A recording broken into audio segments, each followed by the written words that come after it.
뉴욕발 비행기는 지독한 난기류에 시달렸다. 한서연은 10시간이 넘는 비행 내내 한숨도 제대로 자지 못했다. 뻑뻑한 눈을 비비며 인천공항 게이트를 빠져나왔을 때 서울의 밤 공기는 기다렸다는 듯 차갑고 축축한 비를 쏟아내고 있었다. 일주일간의 해외 출장은 성공적이었지만 그 대가로 얻은 것은 극심한 피로감과 온몸을 짓누르는 시차뿐이었다. 공항 리무진 대신 택시를 잡아탄 그녀는 익숙한 강변북로의 야경을 물끄러미 바라보며 깊은 한숨을 내쉬었다. 차창 밖으로 한강의 검은 물결과 그 위를 수놓은 다리의 불빛들이 비에 젖어 흐릿하게 번지고 있었다.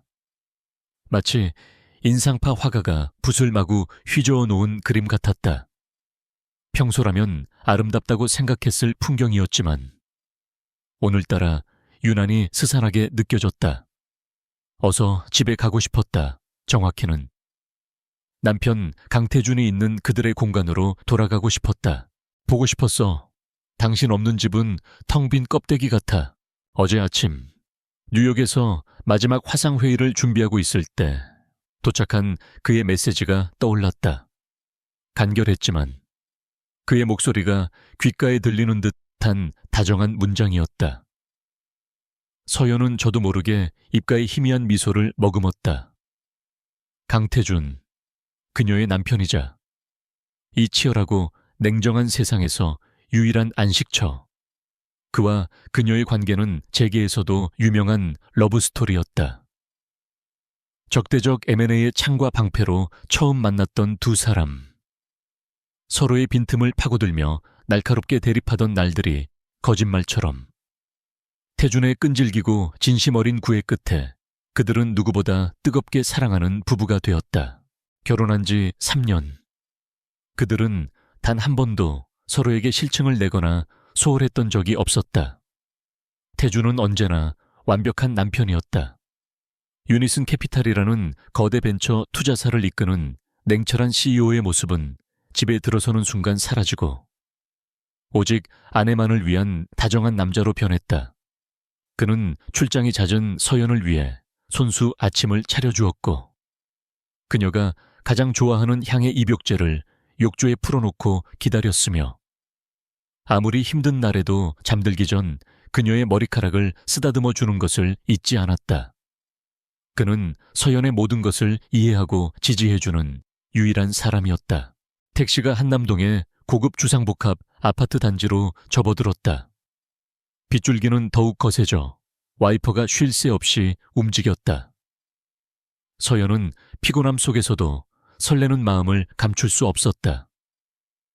태준에게는 일부러 귀국 시간을 알리지 않았다. 깜짝 놀라게 해주고 싶었다. 문을 열었을 때 놀란 토끼 눈으로 자신을 바라볼 그의 얼굴을 상상하니 웃음이 나왔다.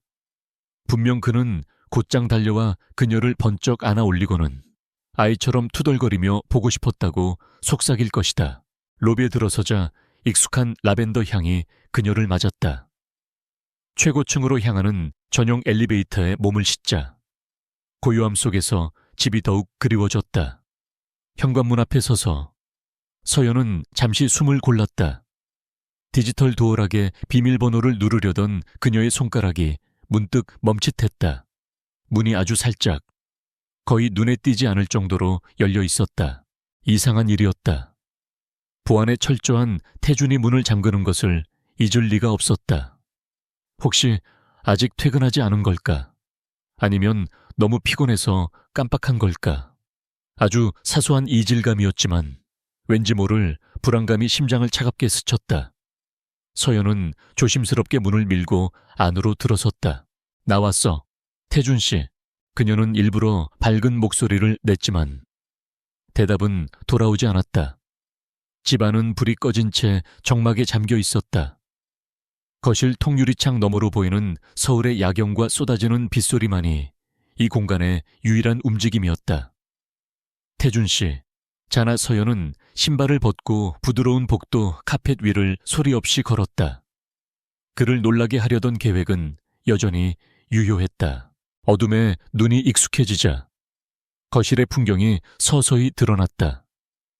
그리고 서연은 그 자리에 얼어붙고 말았다. 심장이 바닥으로 곤두박질 치는 것 같았다. 그들의 집이 아니었다. 분명 그녀와 태준이 함께 고른 가구와 소품들로 채워진 익숙한 공간이었지만 동시에 너무나도 낯설었다.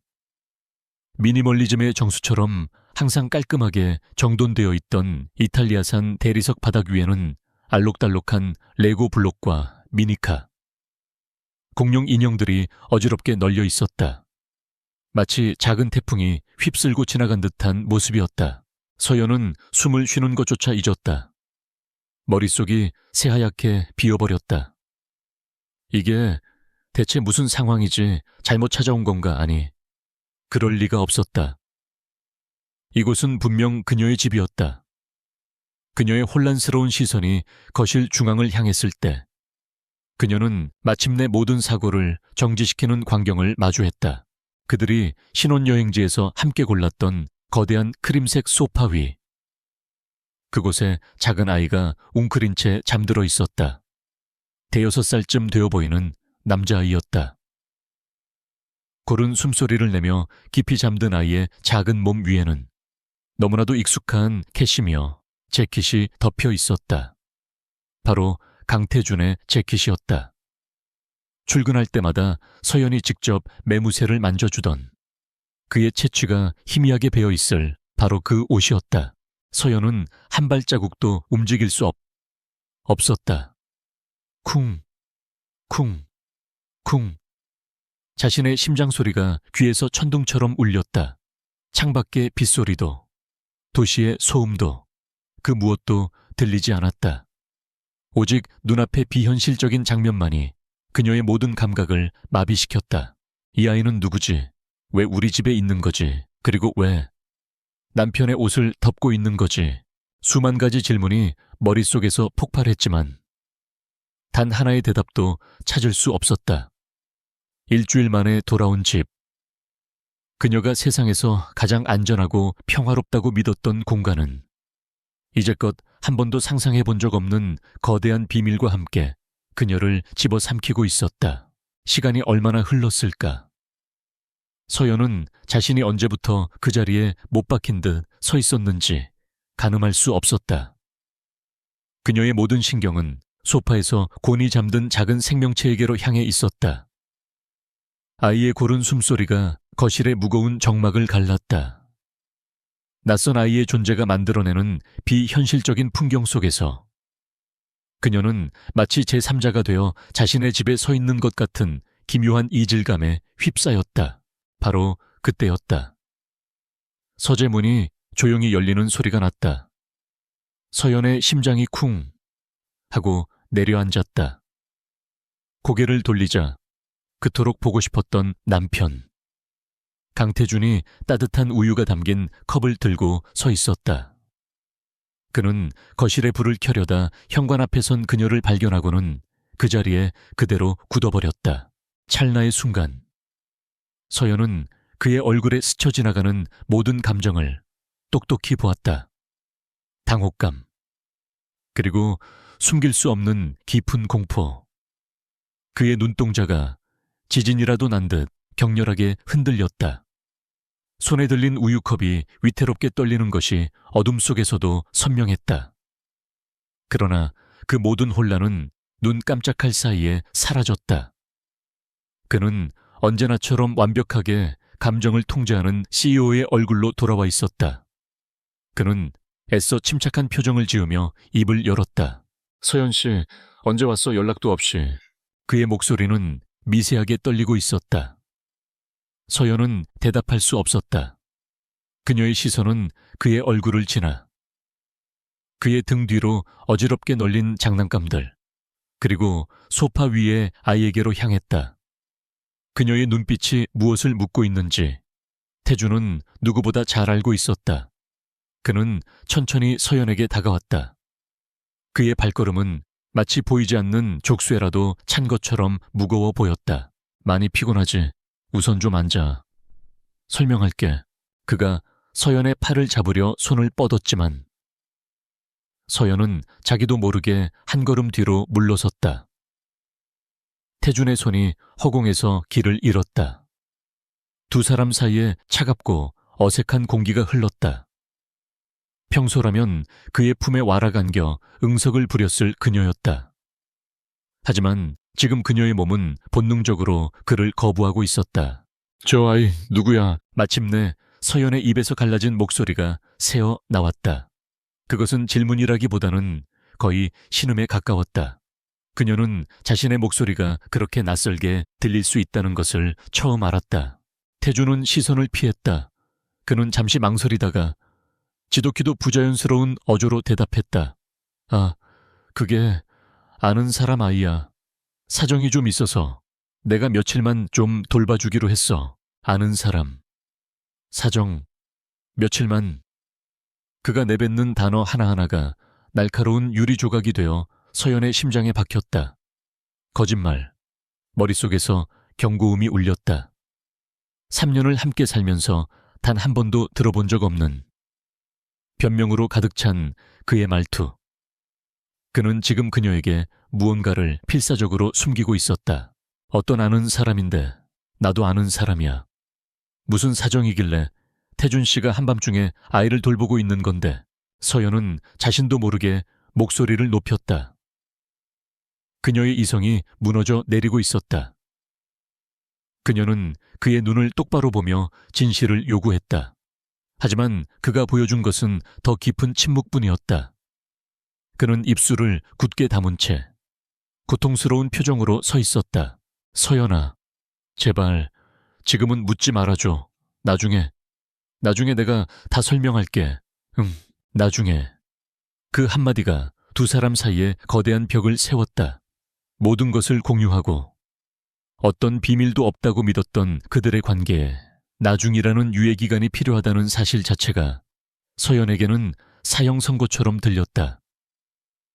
그녀가 모르는 남편의 시간이, 그녀가 알면 안 되는 그의 비밀이 존재한다는 것을 인정하는 셈이었다. 세상이 발밑부터 무너져 내리는 기분이었다. 완벽하다고 믿었던 사랑에 거대한 균열이 생기는 순간이었다. 바로 그 순간, 그들의 대화 소리에 잠이 깬 것일까? 소파 위의 아이가 작게 뒤척였다. 아이는 잠결에 칭얼거리며 몸을 웅크렸다.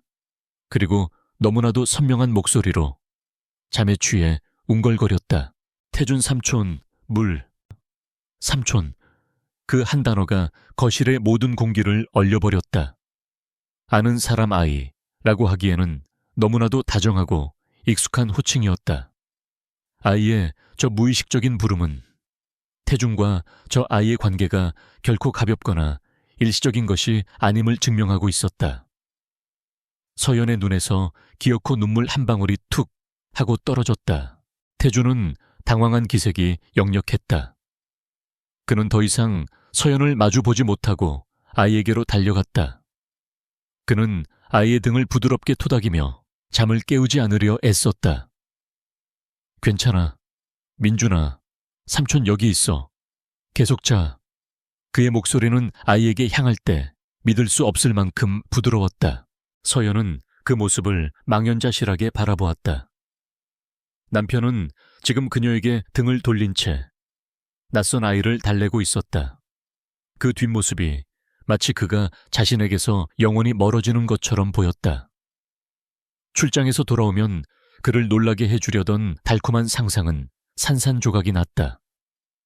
대신 그녀를 맞이한 것은 차가운 배신감과 정체를 알 수 없는 거대한 비밀이었다. 충격이 지나간 자리에 심장을 도려내는 듯한 깊은 고통이 천천히 차오르기 시작했다.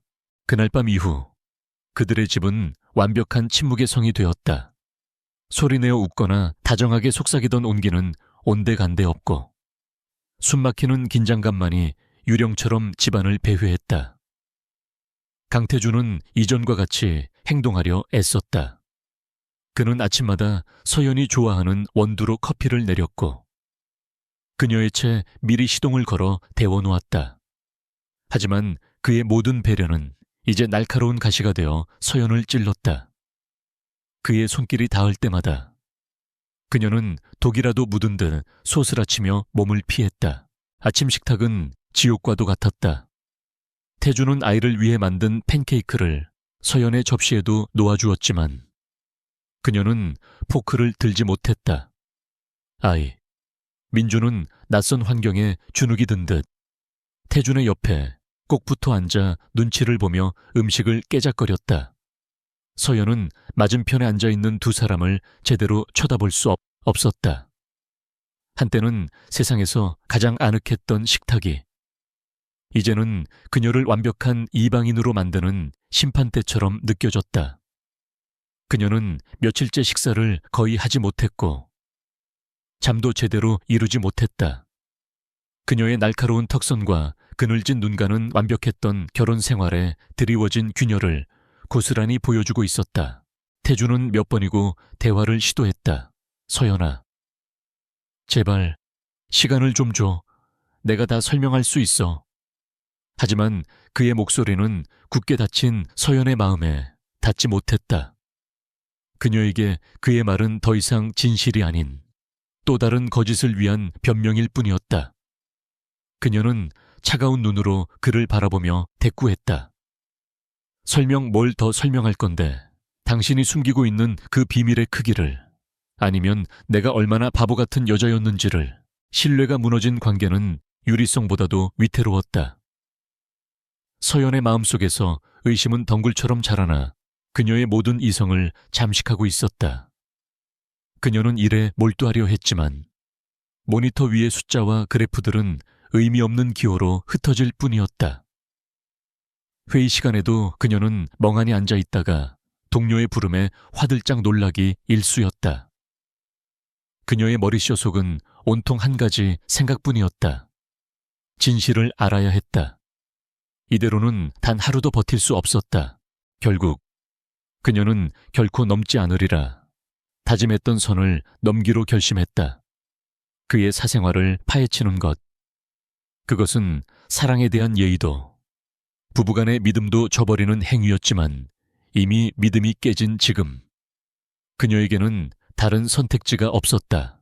그녀는 퇴근 후에도 사무실에 남아 개인정보 보호에 능통한 대학 후배에게 조심스럽게 연락을 취했다. 명분은 회사의 중요한 인수합병 건에 대한 상대 기업 대표의 뒷조사였다.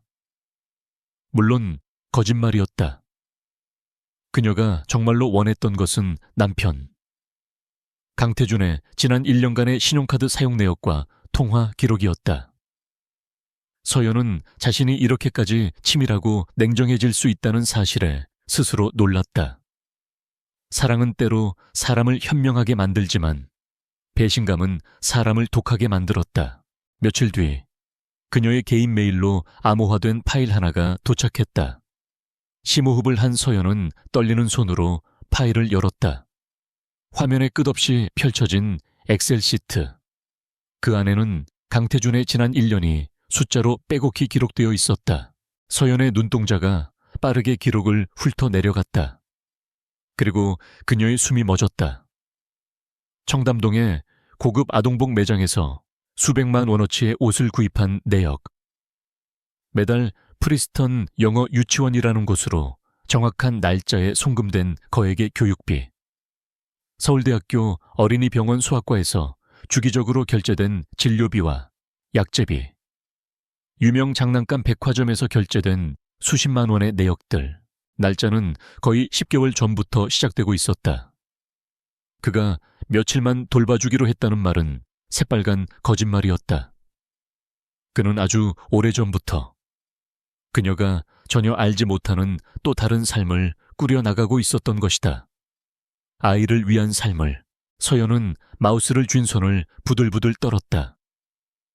화면의 글자들이 눈물 때문에 흐릿하게 번졌다. 바로 그때 그녀의 뇌리를 스치는 기억의 파편이 있었다. 작년 가을 결혼기념일을 축하하기 위해 파리의 레스토랑에 앉아있던 순간이었다. 태주는 유난히 핸드폰을 자주 확인했고 잠시 걸려온 전화를 받으러 나갔다. 돌아온 그의 표정은 어딘지 모르게 어두웠고 서연이 무슨 일이냐고 묻자 그는 그저 회사 일 때문에라고 둘러댔다.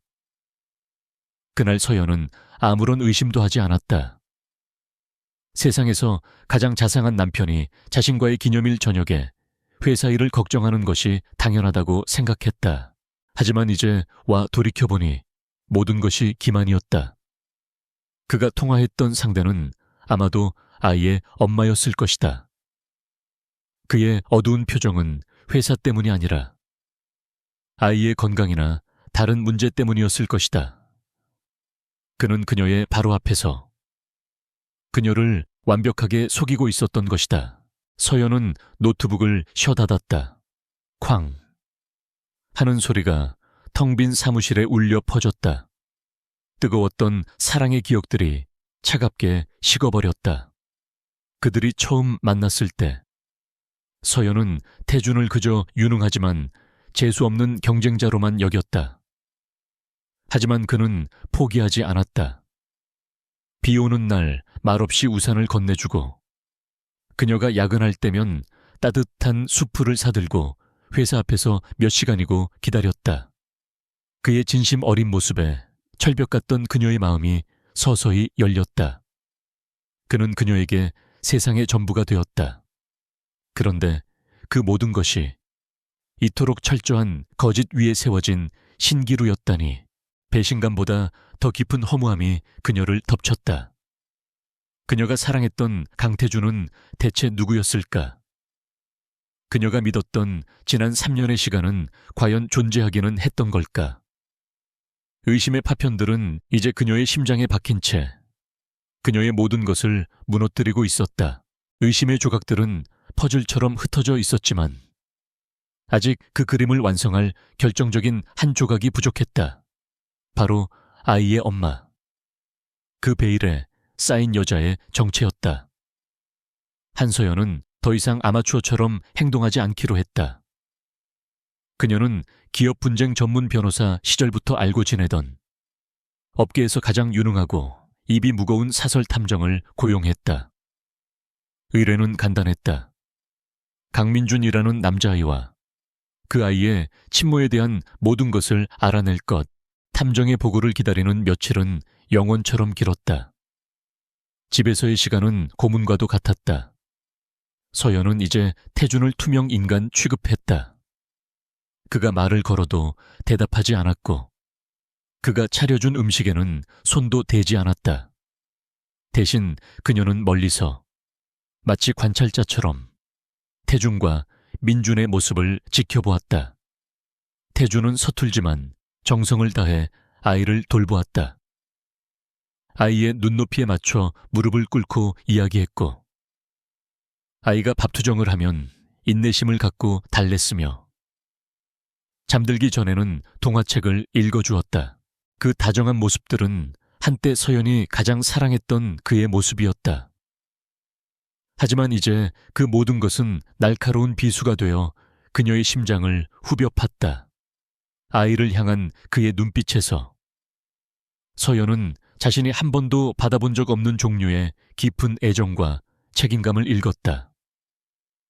그것은 남편의 사랑이 아닌 아버지의 사랑이었다. 그들의 모습을 지켜볼수록 그녀는 자신이 이 집에서 그리고 그의 인생에서 완벽한 외부인이라는 사실을 절감해야 했다.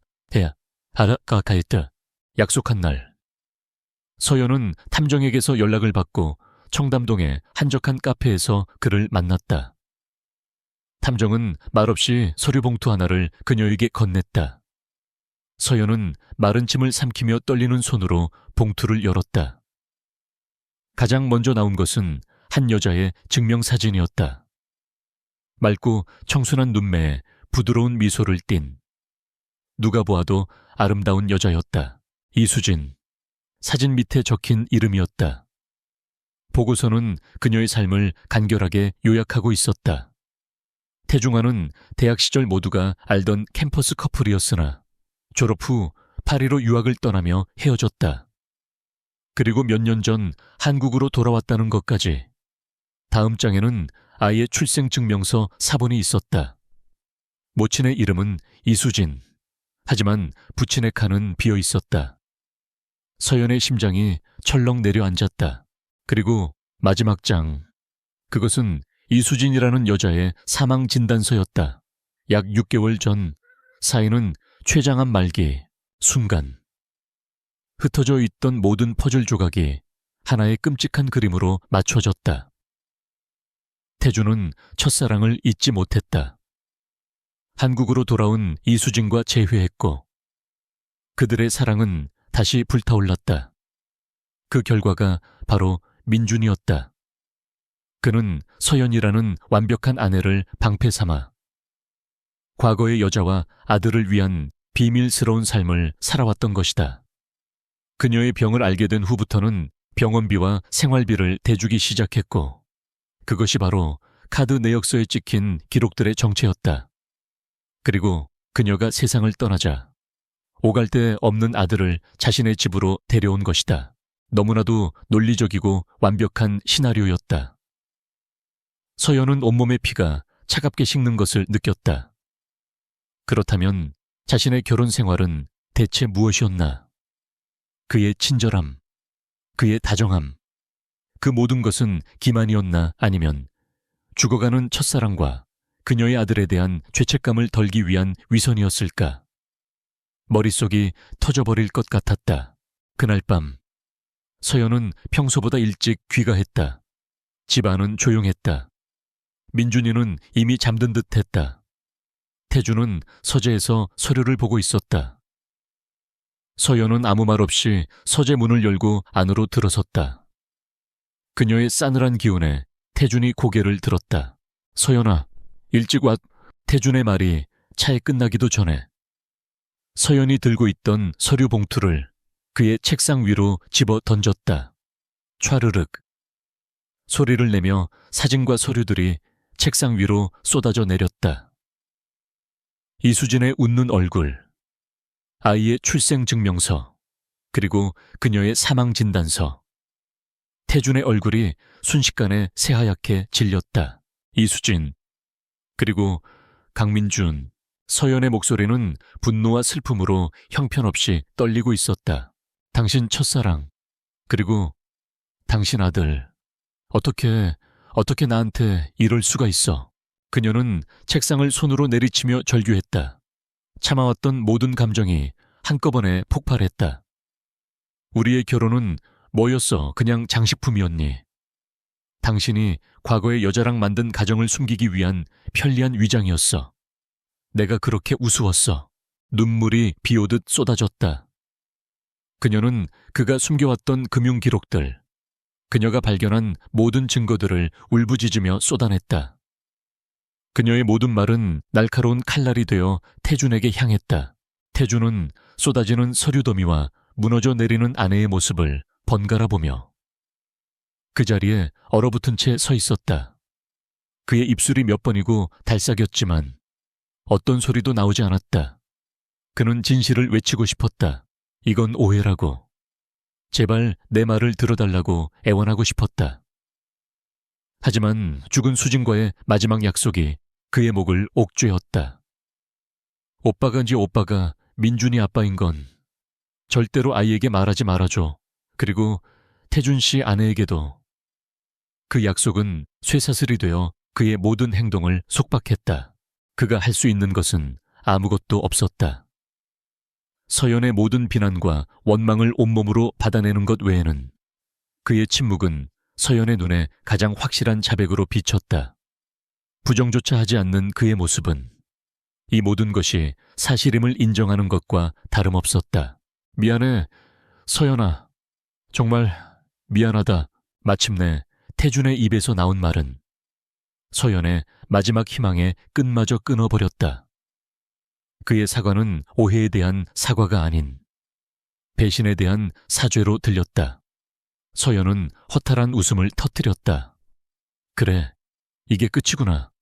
그녀가 믿었던 사랑은, 그녀의 세상은 이렇게 끝나는구나.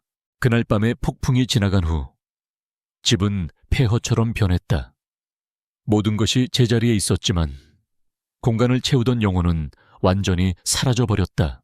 서연은 안방으로 들어가지 않았다. 대신 텅 빈 손님용 침실에서 뜬 눈으로 밤을 지새웠다. 눈물은 더 이상 흐르지 않았다. 격렬한 분노와 슬픔이 지나간 자리에는 모든 것을 포기한 듯한 차가운 공허함만이 남았다. 그녀의 마음속에서 무언가 단단히 부서져 내렸다. 다음 날 서연은 회사에 병가를 냈다. 하지만 그녀는 집에 머무는 대신 변호사 사무실로 향했다. 그녀의 로펌 대표 시절 개인 사무실로 쓰던 곳이었다. 익숙한 공간에 앉아 그녀는 한치의 망설임도 없이 법률 서식 프로그램을 열었다. 화면에 떠오른 하얀 문서창에 그녀는 담담하게 제목을 타이핑했다. 이혼 합의서. 그녀는 기계처럼 조항들을 작성해 나갔다. 재산 분할 결혼 전 각자의 재산은 그대로 유지하며 공동으로 형성한 재산은 정확히 반으로 나눈다. 위자료는 요구하지 않는다. 양육권에 대한 조항은 없었다. 그 아이는 그녀의 아이가 아니었으므로 그녀는 태준이 사준 모든 보석과 명품 가방, 그가 선물한 모든 것들을 목록에서 제외했다. 그녀가 원하는 것은 오직 하나. 이 거짓된 결혼 생활로부터의 완전한 해방이었다. 한 글자 한 글자 써 내려갈 때마다 3년간의 결혼 생활이 파노라마처럼 스쳐 지나갔다. 뜨겁게 사랑을 속삭이던 밤들, 사소한 일로 웃고 다투던 주말 아침, 서로의 지친 어깨를 감싸주던 순간들, 그 모든 것이 이제는 거대한 사기극의 일부처럼 느껴졌다. 그녀는 마지막 조항까지 작성한 후 프린터에서 나온 아직 온기가 남은 종이 위에 자신의 이름을 썼다. 펜 끝이 종이를 긁는 소리가 서늘하게 사무실을 울렸다. 한서연. 그녀의 서명은 흔들림 없이 단정했다. 그날 저녁, 그녀는 마지막으로 그들의 집으로 돌아왔다. 태주는 거실 소파에 멍하니 앉아 있었다. 그녀의 등장에 그는 자리에서 벌떡 일어났지만 서연은 그에게 눈길 한 번 주지 않았다. 그녀는 곧장 서재로 걸어 들어가 그가 항상 앉던 커다란 원목 책상 한가운데에 하얀 봉투를 올려놓았다. 어두운 조명 아래 그 하얀 봉투는 마치 묘비처럼 보였다. 그녀는 아무 말 없이 돌아섰다. 서연아, 잠깐만. 태준이 다급하게 그녀를 붙잡았지만 서연은 그의 손을 차갑게 뿌리쳤다. 더 이상 할 말 없어. 봉투 안에 내 뜻 전부 담았으니까 제발 이러지 마. 내가 다 잘못했어. 하지만 서연이 비웃음을 머금고 돌아보았다. 하지만 어쩔 수 없었다. 그런 변명은 듣고 싶지 않아. 강태준 씨, 당신은 날 속였고 난 더 이상 당신을 믿지 않아. 그걸로 끝이야.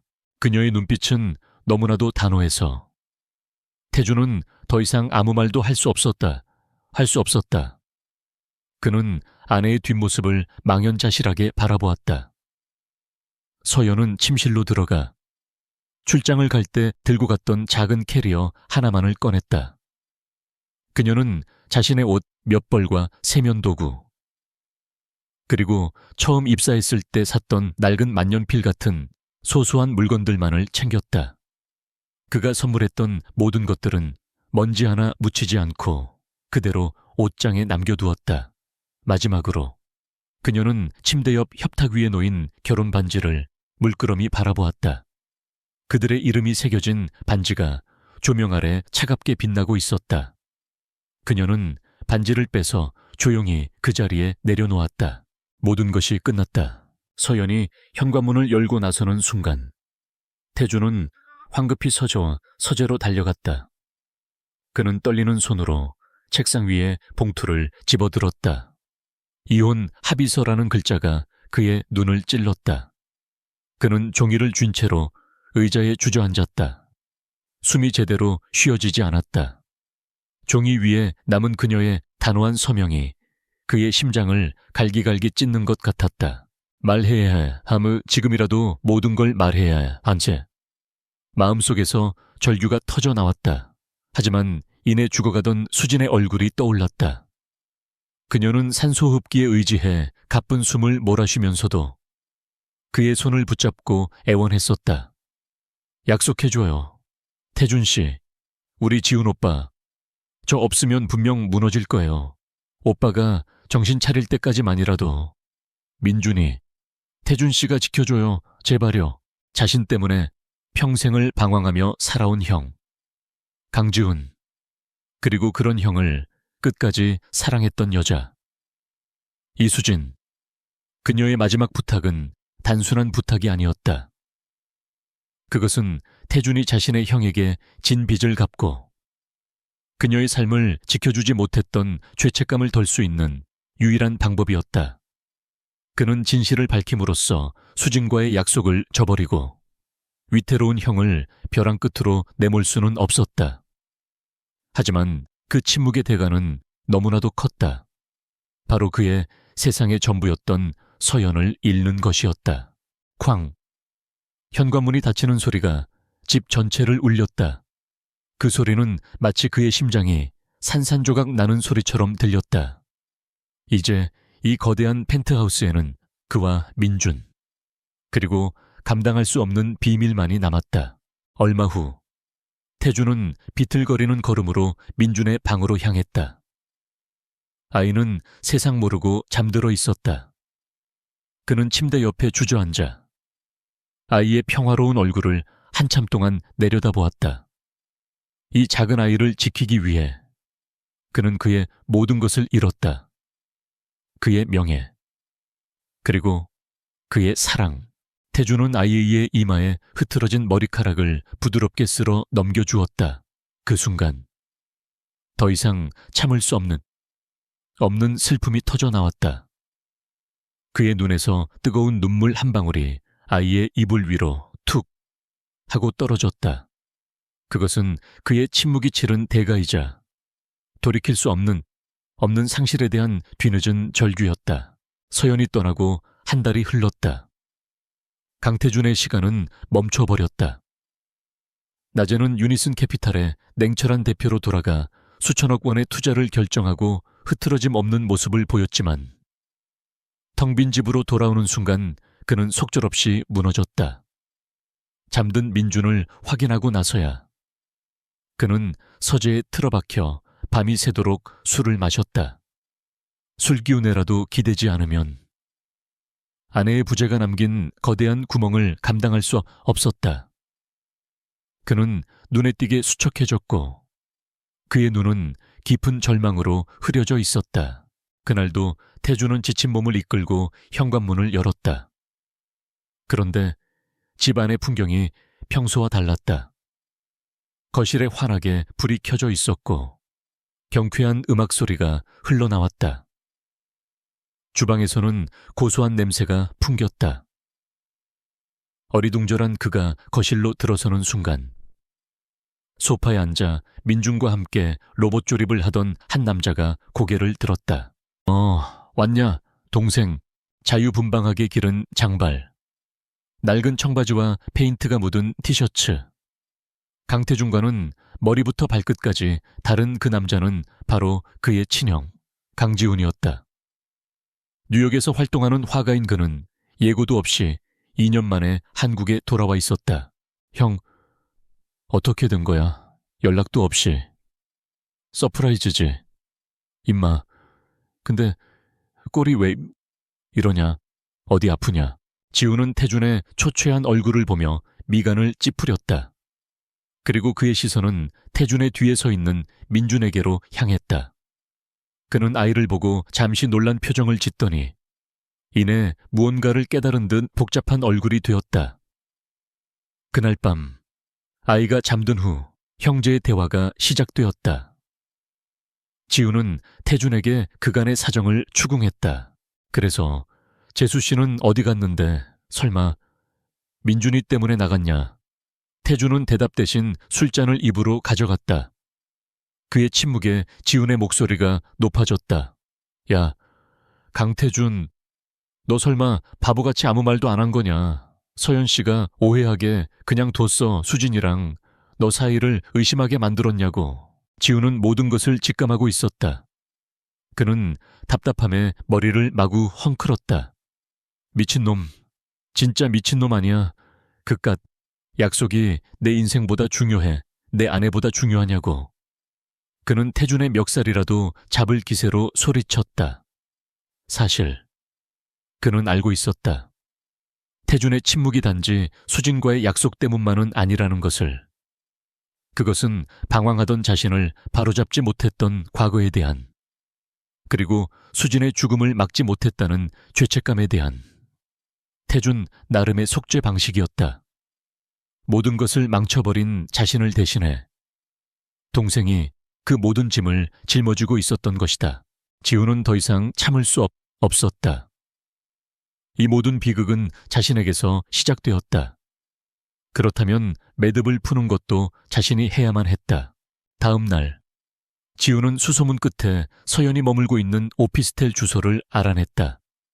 그는 초인종을 눌렀고 문을 열고 나온 서연은 그를 보고 경계심 가득한 눈빛을 보였다. 그녀는 지훈을 몇 번 본 적이 있었지만 깊은 대화를 나눈 적은 없었다. 아주버님, 여긴 어쩐 일로? 얘기 좀 해요. 서연 씨, 잠깐이면 돼요. 서연은 문을 닫으려 했지만 지훈의 눈빛은 너무나도 간절하고 진지했다. 그녀는 마지못해 그를 안으로 들였다. 집안은 그녀답게 깔끔했지만 어딘지 모르게 황량한 기운이 감돌았다. 동생분 변호하러 오셨다면 시간 낭비하시는 거예요. 전 들을 생각 없으니까. 서연이 차갑게 말했다. 변호하러 온 거 아닙니다. 지훈이 단호하게 대답했다. 사죄하러 왔습니다. 그리고 서연 씨가 처음부터 들었어야 할 진실을 말해주러 왔어요. 그는 잠시 숨을 골랐다. 그의 눈빛이 깊은 슬픔으로 젖어들었다.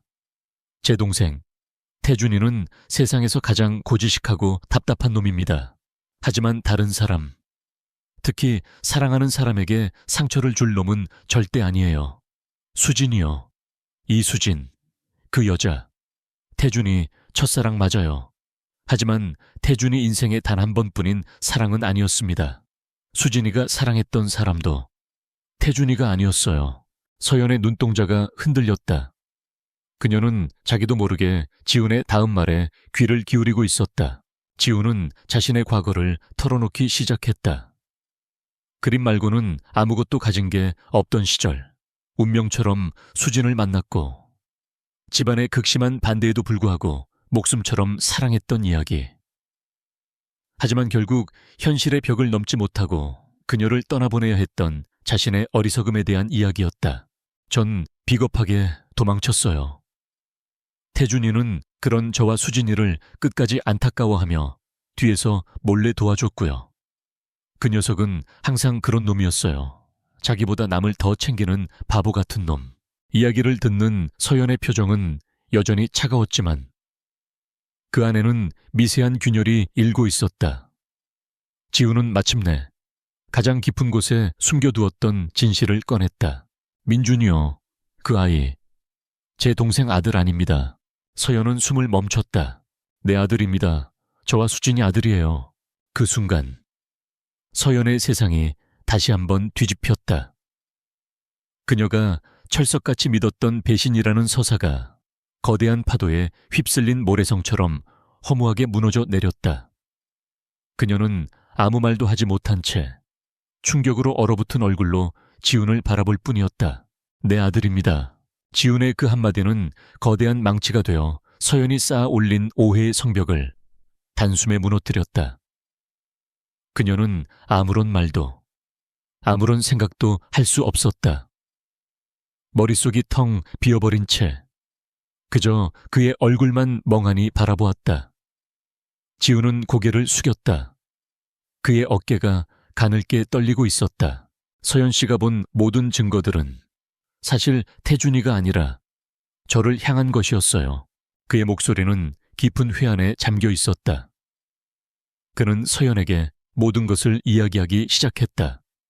비겁하게 도망쳤던 자신이 뒤늦게 수진이 아프다는 소식을 듣고 한국으로 돌아왔을 때의 이야기. 이미 병세가 깊어져 손을 쓸 수 없는 상태였고 매일같이 절망 속에서 무너져 내리던 자신의 이야기, 그리고 그 모든 순간을 묵묵히 지탱해 주었던 동생 강태준의 이야기였다.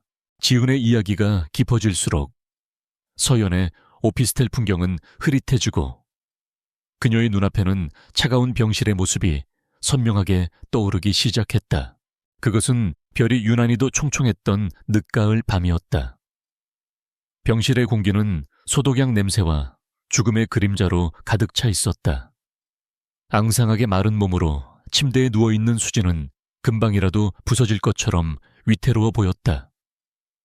지우는 며칠째 잠도 자지 못한 채 그녀의 침대 옆을 지키고 있었지만 슬픔을 이기지 못하고 결국 의자에 기댄 채 잠들어 있었다. 태주는 조용히 병실로 들어와 잠든 형의 어깨에 담요를 덮어주었다. 그때 수진이 희미하게 눈을 떴다. 그녀는 태준을 알아보고는 힘겹게 미소를 지었다. 태준 씨. 왔어요. 괜찮아. 수진아 의사 선생님 부를까 아니요. 괜찮아요. 그녀는 천천히 고개를 저었다. 저 부탁이 있어요. 그녀의 목소리는 거의 들리지 않을 만큼 작았지만 그 안에는 마지막 힘을 다한 간절함이 담겨 있었다. 태주는 그녀의 침대 곁으로 다가가 허리를 숙였다. 말해. 뭐든지. 우리 지훈 오빠, 그리고 우리 민준이. 그녀의 눈에 눈물이 고였다. 저 사람은 아직도 어린애예요. 철이 없죠. 내가 없으면 분명히 무너질 거예요. 그림도 포기할지 몰라요. 그녀는 잠든 지훈을 애틋한 눈빛으로 바라보았다. 원망스러웠지만 그럼에도 불구하고 그녀 인생의 유일한 사랑이었다. 그러니 태준 씨가 약속해줘요. 수지는 가쁜 숨을 몰아쉬며 앙상한 손을 뻗어 태준의 옷소매를 붙잡았다. 우리 민준이 아저씨가 아니라 아빠처럼 그렇게 든든한 울타리가 되어주세요. 세상으로부터 아이를 지켜주세요. 그리고 절대로 민준이한테 지훈 오빠가 친아빠라는 사실을 말하지 말아줘요. 아이가 다 커서 모든 걸 이해할 수 있을 때까지는요. 난 내 아들이 아빠를 원망하면서 크는 건 싫어요. 무책임한 아빠가 아니라 그저 준비가 되지 않았던 아빠로 기억하게 해주고 싶어요. 그녀의 부탁은 거기서 그치지 않았다. 그녀의 시선이 태준의 얼굴에 머물렀다. 그리고 태준 씨 아내분한테도요. 이 추한 비밀은 우리 가족 안에서 끝내요. 그분께 이런 무거운 짐을 지게 하는 건 너무 불공평하잖아요. 태준 씨가 흔들리면 안 돼요. 그분 곁에서 좋은 남편으로 남아주세요. 그게 내 마지막 부탁이에요. 그것은 너무나도 잔인한 약속이었다. 태준은 입술을 깨물었다. 한 여자의 마지막 소원을 들어주기 위해 그는 자신의 아내를 속여야만 했다.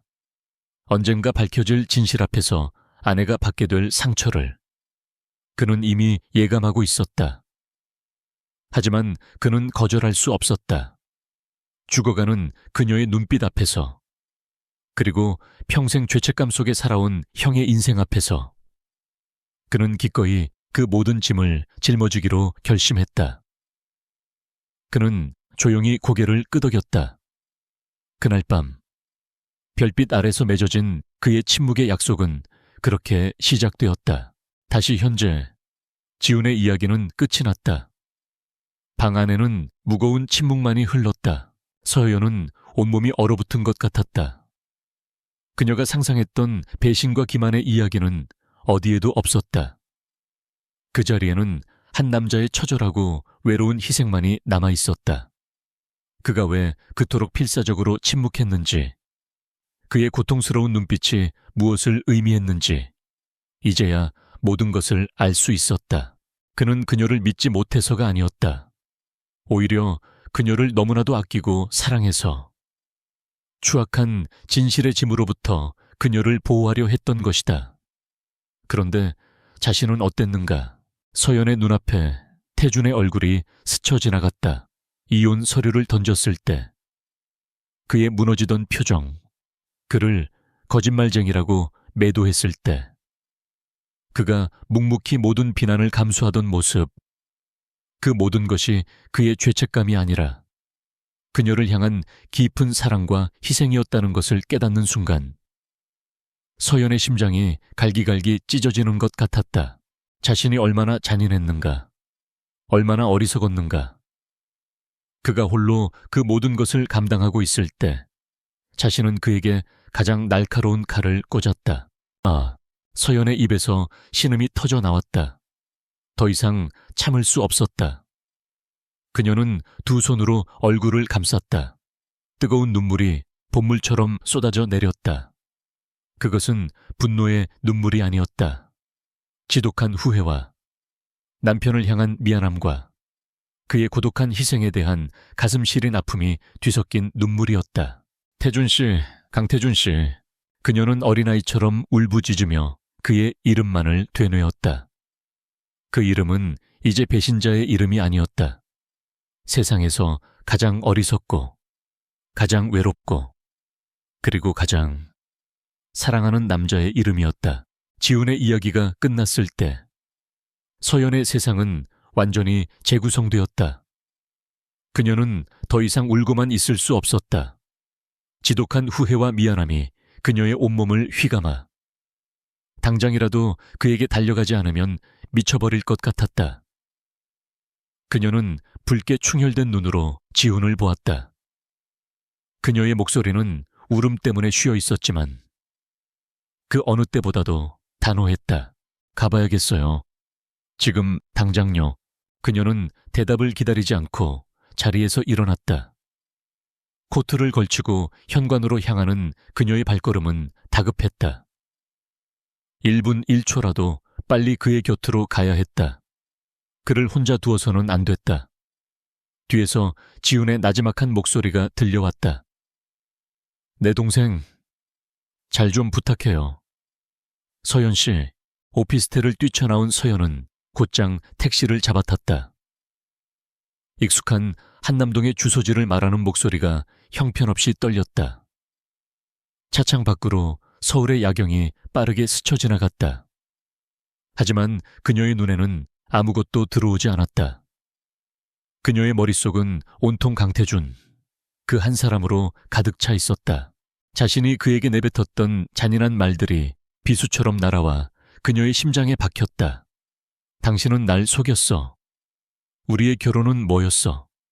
더 이상 당신을 믿지 않아. 그의 고통을 조금도 헤아리지 못한 채 얼마나 이기적으로 그를 몰아붙였던가. 그가 모든 것을 짊어지고 홀로 버티고 있을 때 자신은 그의 가장 깊은 상처에 소금을 뿌렸다. 후회가 파도처럼 밀려와 숨을 쉴 수 없었다. 제발, 제발 아직 늦지 않았기를. 그녀는 속으로 몇 번이고 기도했다. 마침내 그들의 집에 도착했다. 심장이 미친 듯이 뛰었다. 혹시나 그가 비밀번호를 바꾸지 않았을까? 그녀의 지문이 더 이상 인식되지 않으면 어떡하나? 온갖 불안한 생각들이 머리를 스쳤다. 그녀는 떨리는 손으로 현관 도어락에 지문을 가져다 댔다. 삑 하는 경쾌한 소리와 함께 문이 열렸다. 그 순간 서연은 안도의 한숨과 함께 눈물이 핑 도는 것을 느꼈다. 그는 그녀의 자리를 비워두고 있었던 것이다. 집안은 불이 꺼진 채 고요했다. 그녀는 조심스럽게 안으로 들어섰다. 그때 다이닝 룸 쪽에서 희미한 불빛과 함께 작은 목소리가 새어나왔다. 서연은 소리가 나지 않게 구두를 벗고 천천히 그쪽으로 다가갔다. 그리고 그녀는 그곳에서 평생 잊지 못할 광경을 마주했다. 다이닝 테이블에는 정성껏 차려진 아이의 저녁 식사가 놓여 있었다. 하지만 민준이는 의자에 앉아 고개를 푹 숙인 채 음식을 전혀 먹지 않고 있었다. 그리고 강태준, 그녀가 알던 언제나 당당하고 흠잡을 데 없이 완벽했던 그는 어디에도 없었다. 한 달 사이에 믿을 수 없을 만큼 수척해진 그가 아이의 의자 옆에 무릎을 꿇고 앉아 있었다. 그의 얼굴에는 깊은 피로와 슬픔이 새겨져 있었다. 민준아, 한 숟가락만 더 먹자. 응, 삼촌이 민준이 좋아하는 걸로만 만들었잖아. 그의 목소리는 지쳐 있었지만 더없이 다정하고 인내심이 넘쳤다. 그는 화를 내지도 재촉하지도 않았다. 그저 묵묵히 슬픔에 잠긴 아이의 마음을 달래주고 있었다. 서연은 그 자리에 얼어붙었다. 자신이 괴물이라고 매도했던 남자가 저렇게 처절한 모습으로 다른 사람의 아이를 위해 자신을 희생하고 있었다. 그가 짊어진 삶의 무게가 고스란히 느껴져 심장이 아릿하게 저려왔다. 더 이상 지켜보고만 있을 수 없었다. 서연은 조용히 그의 등 뒤로 다가갔다. 그녀의 기척을 눈치채지 못한 태주는 여전히 아이에게 시선을 고정하고 있었다. 서연은 떨리는 두 팔을 뻗어 그의 허리를 힘껏 끌어안았다. 태준의 몸이 그대로 굳었다. 그의 등에 얼굴을 묻은 서연의 어깨가 가늘게 떨리기 시작다. 엘리 좀 했다. 뜨거운 눈물이 그의 셔츠를 적셨다. 미안해요. 여보, 내가 다 잘못했어요. 정말 미안해요. 그녀의 입에서는 사죄의 말밖에는 나오지 않았다. 태주는 천천히, 아주 천천히 몸을 돌렸다. 그는 자신의 눈앞에 서 있는 사람이 꿈인지 현실인지 구분할 수 없다는 듯 멍한 표정으로 그녀를 바라보았다. 눈물로 범벅이 된 그녀의 얼굴. 그는 더 이상 아무것도 묻지 않았다. 그녀의 눈빛만으로도 그녀가 모든 것을 알게 되었다는 것을 직감할 수 있었다. 다음 순간 태준이 그녀를 품에 끌어안았다. 너무나도 세게, 마치 부서지기라도 할 것처럼 그동안 억눌러왔던 모든 감정이 그 포옹 속에서 폭발했다. 그리움, 고통, 안도감, 그리고 변치 않는 사랑. 서연은 그의 품에 안겨 어린아이처럼 목 놓아 울었다. 그들의 곁에서 민준이가 동그란 눈으로 두 사람을 말없이 올려다보고 있었다. 한참의 시간이 흐른 후 두 사람은 서로를 마주 보았다. 말은 없었지만 수만 가지 감정이 눈빛을 통해 오고 갔다. 오해의 벽은 무너졌고 상처받은 두 개의 영혼은 마침내 다시 하나가 되었다. 서여연은 태준의 품에 기댄 채 그의 시선이 향하는 곳을 따라 민준을 바라보았다. 그리고 아이를 향해 눈물로 얼룩진 희미한 미소를 지어 보였다. 가장 혹독했던 폭풍은 지나갔다. 하지만 그 폭풍의 중심에 있었던 이 작은 아이와 함께 그들은 이제 새로운 길을 만들어가야 했다. 치유와 이해, 그리고 진정한 가족이 되기 위한 여정이 이제 막 시작되고 있었다. 다음 날 아침, 집안의 공기는 완전히 달라져 있었다. 숨막히는 침묵 대신 부드럽고 따스한 햇살이 거실을 가득 채우고 있었다. 서연은 오랜만에 직접 아침 식사를 준비했다. 보글보글 끓는 된장찌개에 구수한 냄새가 집에 다시 생기를 불어넣고 있었다. 그때 등 뒤에서 익숙한 온기가 느껴졌다. 태준이 말없이 다가와 그녀의 허리를 감싸 안았다. 꿈 아니지. 그의 나지막한 목소리에는 아직도 믿기지 않는다는 듯한 안도감이 묻어 있었다. 서연은 그의 손등 위로 자신의 손을 포겠다. 꿈 아니에요. 나 여기 있어요. 이제 아무 데도 안 가. 두 사람은 한참 동안 그렇게 서로의 온기를 나누었다. 지독한 오해의 강을 건너 다시 만난 그들의 사랑은 이전보다 훨씬 더 단단하고 깊어져 있었다. 잠시 후 잠이 깬 민준이가 침실에서 나오다 두 사람을 보고는 문 앞에서 쭈뼛거리며 멈춰 섰다. 아이의 눈에는 경계심과 호기심이 뒤섞여 있었다. 서연은 아이를 향해 부드럽게 미소 지었다. 앞으로 그녀가 넘어야 할 가장 큰 산이자 동시에 그녀가 기꺼이 품어야 할 세상이었다. 며칠 후 세 명의 어른이 거실에 마주 앉았다. 태준과 서연, 그리고 지훈이었다. 민준이는 태준의 무릎에 앉아 장난감을 가지고 놀고 있었다. 이 집의 미래를 결정할 중요한 대화가 시작되었다. 가장 먼저 입을 연 것은 지훈이었다. 그는 깊이 고개를 숙였다. 먼저 서연 씨에게 진심으로 사죄합니다. 저의 어리석었던 과거 때문에 두 사람 모두에게 너무나도 큰 상처를 드렸습니다. 그는 잠시 말을 멈췄다가 결심한 듯 말을 이었다. 저 한국에 남기로 했습니다. 뉴욕 작업실도 정리할 거고요. 평생을 도망치며 살았는데 더 이상 내 아들에게서 도망치고 싶지 않습니다. 그는 민준이의 머리를 부드럽게 쓰다듬었다. 물론 제가 갑자기 아빠 행세를 할 자격은 없다는 거 압니다. 민준이에게는 태준이 네가 계속해서 아빠 같은 존재가 되어줘야 해. 나는 세상에서 가장 멋지고 든든한 삼촌이 되어줄 겁니다. 언제나 이 아이 곁에서 아이의 모든 순간을 함께 할 겁니다. 그의 목소리에는 한량 같던 예술가의 모습 대신 한 아이의 아버지로서의 책임감이 묻어났다. 그의 진심 어린 고백에 서연은 조용히 고개를 끄덕였다. 그녀는 태준과 지훈을 번갈아 보며 말했다. 그리고 저는 민준이의 엄마가 되어주고 싶어요. 피 한 방울 섞이지 않았지만, 그래서 더 노력해야겠지만 진심으로 이 아이를 사랑하고 아껴주고 싶어요. 우리 그렇게 세 사람이 함께 민준이의 가족이 되어주면 어떨까요?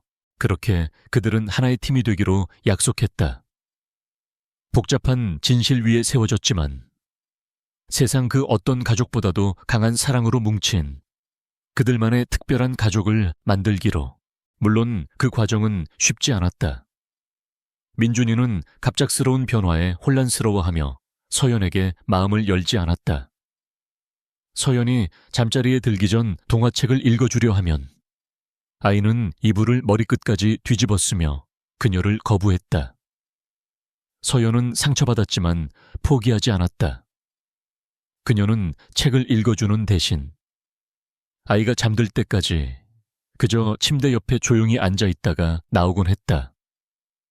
그녀의 인내심은 강요가 아닌 기다림의 사랑이었다. 변화는 예기치 않은 순간에 찾아왔다.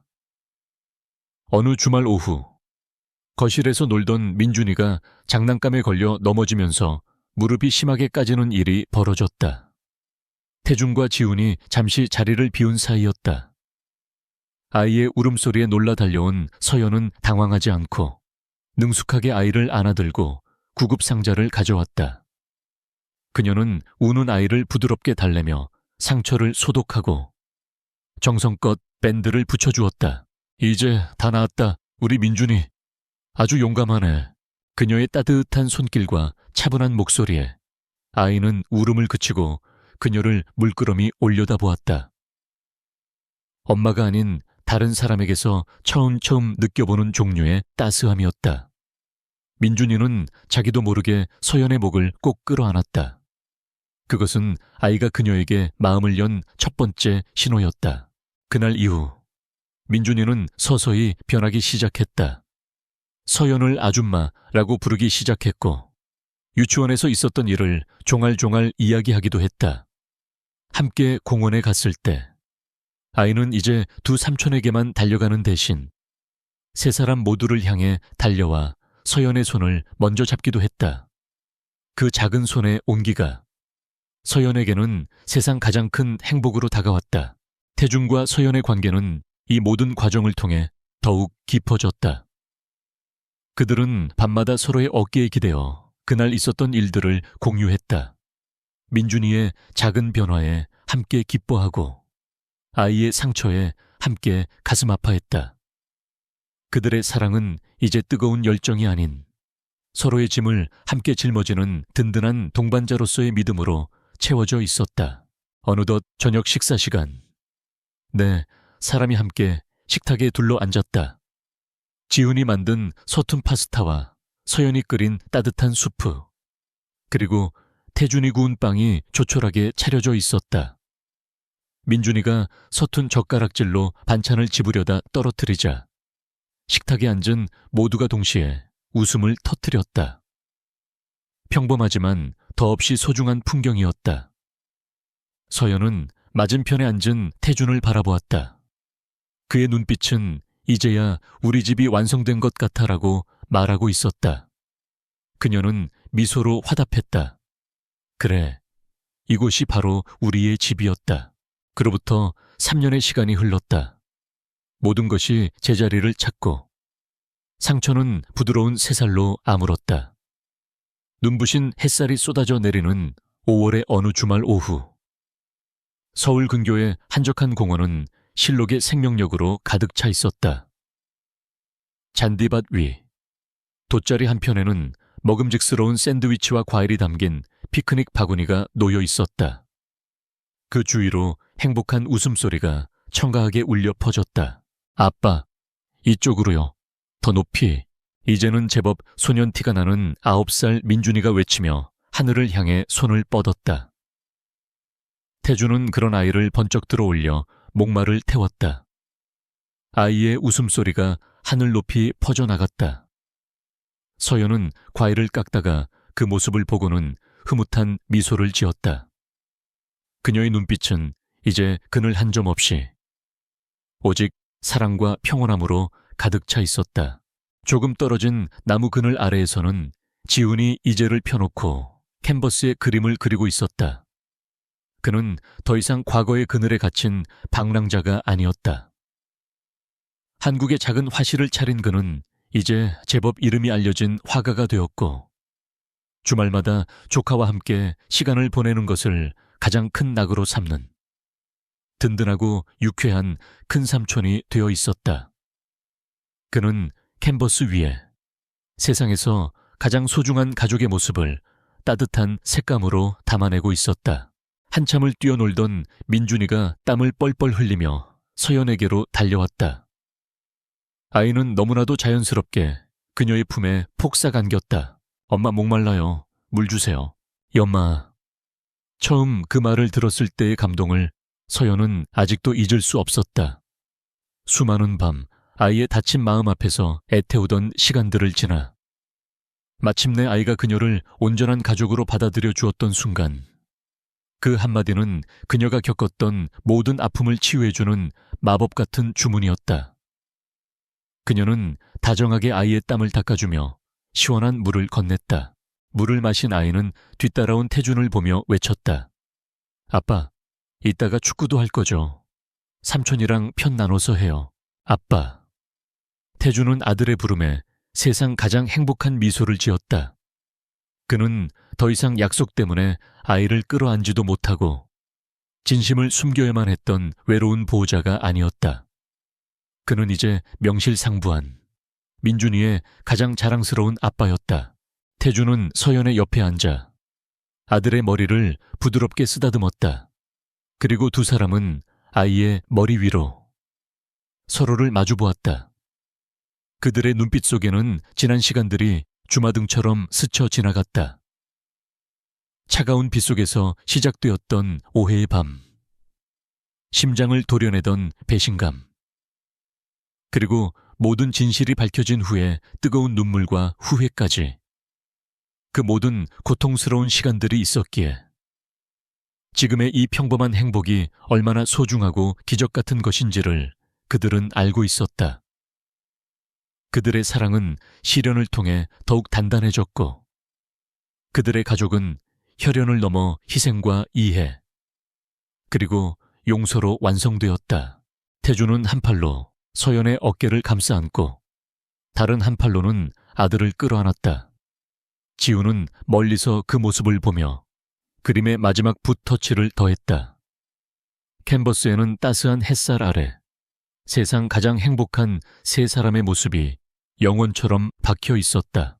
지독했던 오해의 비는 그쳤다. 상처를 핥히고 지나간 폭풍우는 오히려 그들의 땅을 더욱 단단하게 만들어 주었다. 이제 그들의 세상에는 눈부신 햇살만이 가득했다. 가족이란 이름 아래 서로의 가장 깊은 상처를 보듬고 기꺼이 서로의 하늘이 되어준 사람들. 그들의 진짜 이야기는 비온 뒤 맑게 갠 하늘 아래에서 이제 막 다시 시작되고 있었다.